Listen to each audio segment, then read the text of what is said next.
This is Chua here, body language expert. Today's newspaper, you saw an article with regards to Moon and Kim meeting, and there's a journalist that writes about the masculinity of the world leaders. Are they weakening? I mean, are they becoming more effeminate? Well, I'm here today to give you a full analysis on Marcon's meeting with Trump and also Moon's meeting with Kim, a historic meeting between the North and South Korean leaders. So stay tuned, here we go.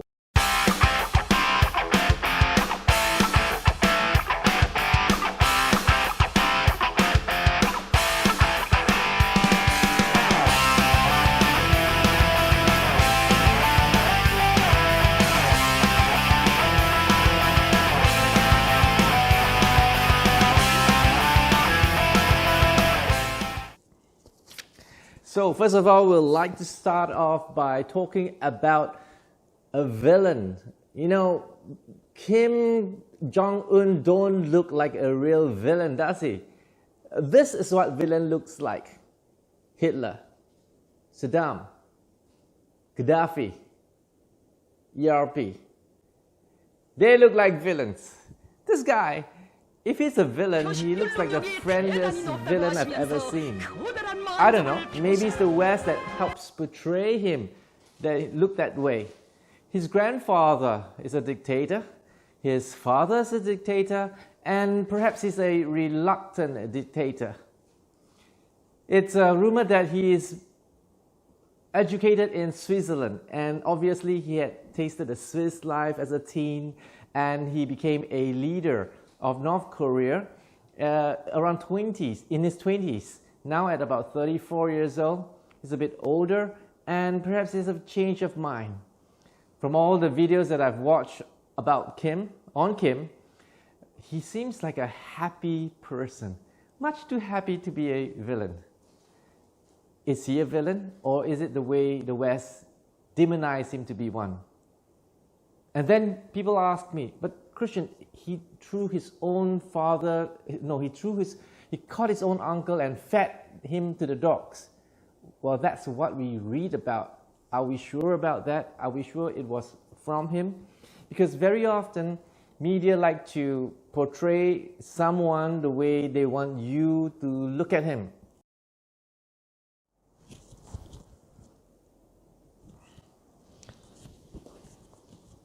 So let us start off and watch this quick video on the meeting between Moon and Kim. And Kim, as he approaches from the north side to meet Moon Jae-in, you notice how broad his smile is, a genuine smile, absolutely delighted to see the South Korean leader. And then he extends his hand and takes Moon's hand. Moon, on the other hand, a little bit more controlled smile. And what's very apparent is that this holding of hands, Kim leads Moon across to the north side. It's a very nice gesture to say, hey, you are welcome to North Korea. He brings him over, takes his hand, giving a double handshake, and notice that Moon is reciprocating with only a single handshake. Then he turns around, he holds Moon's hand again, which he does not need to because now he's going back to the South Korean side. So by right, Moon should be leading Kim to the south side. But why did Kim take Moon's hand? It's because he's very excited to start off this new friendship. But as he crossed over to the south side, he realized this is not his position to take Moon's hand, and so he drops Moon's hand. Another part of the body language that a lot of analysts are missing is the part where the flower girl and the flower boy, as he approaches Kim, notice how happy Kim is to receive the flowers and also give the girl a pat on the back, and he also goes out of his way to give a pat on the boy's back. Then as they turn around to take the photo, see how Kim actually puts both his hands on the little girl. It's a sign of, hey, I accept you, with open palms. I touch you, I embrace the people of South Korea. So that's really important. So if you ask me, and many people are saying, hey, don't be so quick to say that there's going to be peace in the peninsula. Maybe it's not as what it seems. How can it be that one moment he wants to shoot missiles and then the next moment he's going to be friend? Well, again, I reiterate, his father, his grandfather were both on the same page, wanting to have some kind of Korean Peninsula domination. But I don't think so for this young boy, and now he's in his 30s, 34. He's actually thinking, what on earth am I doing as a dictator? If I open up my country, just like the way China did, China is prospering and becoming the world's biggest economy. Why can't I just follow Big Brother here? I open my economy, my people will stop starving. Look at my South neighbor, South Korea, they're doing so well. K-pop, Samsung. Hey, it's time that we open up. You ask me as an analysis, I would say, I will bet they are going to start opening up North Korea. Will there be reunification? I think that's not on the table at the moment, but I'm sure that we're going to start seeing a lot of peace in the North Korean peninsula.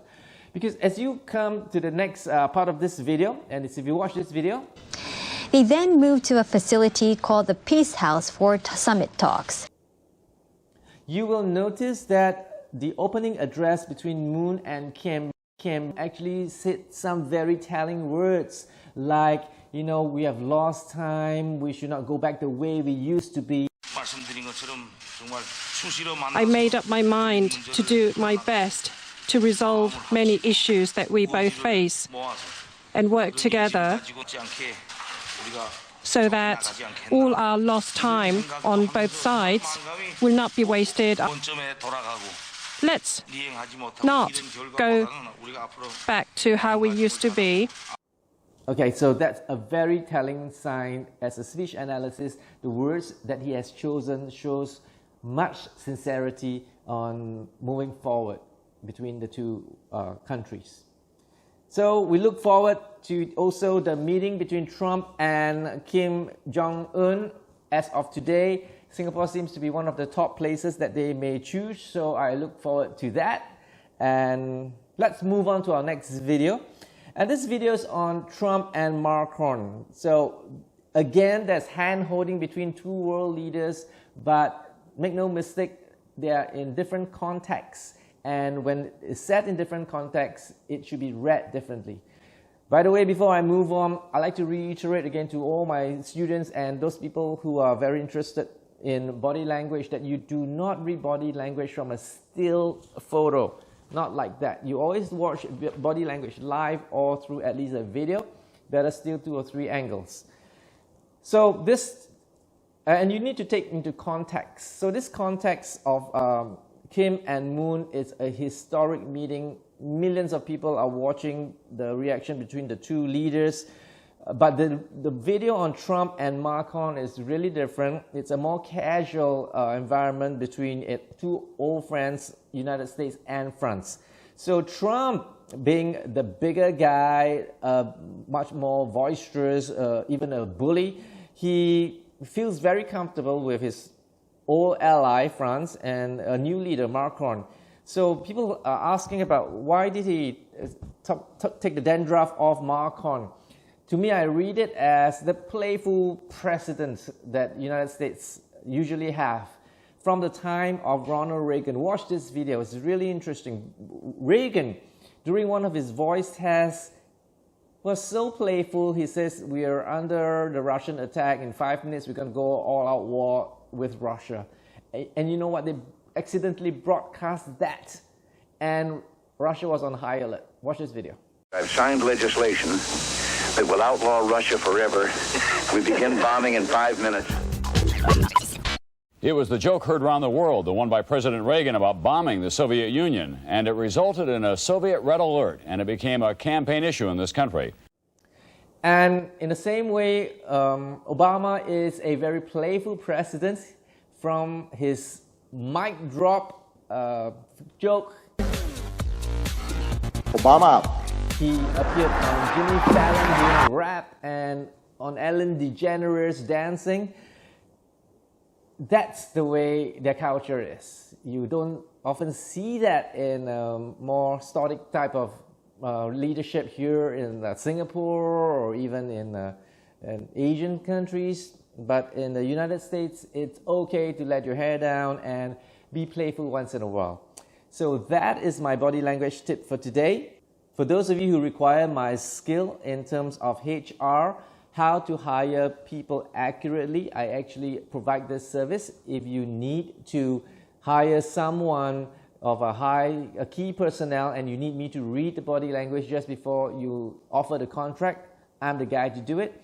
I teach body language for sales. I teach you how to read your customers, telling you whether they are cold lead or warm lead. I also do body language for law enforcement, security people, how to catch suicide bombers, and of course body language for general people, including how to catch shooting stars.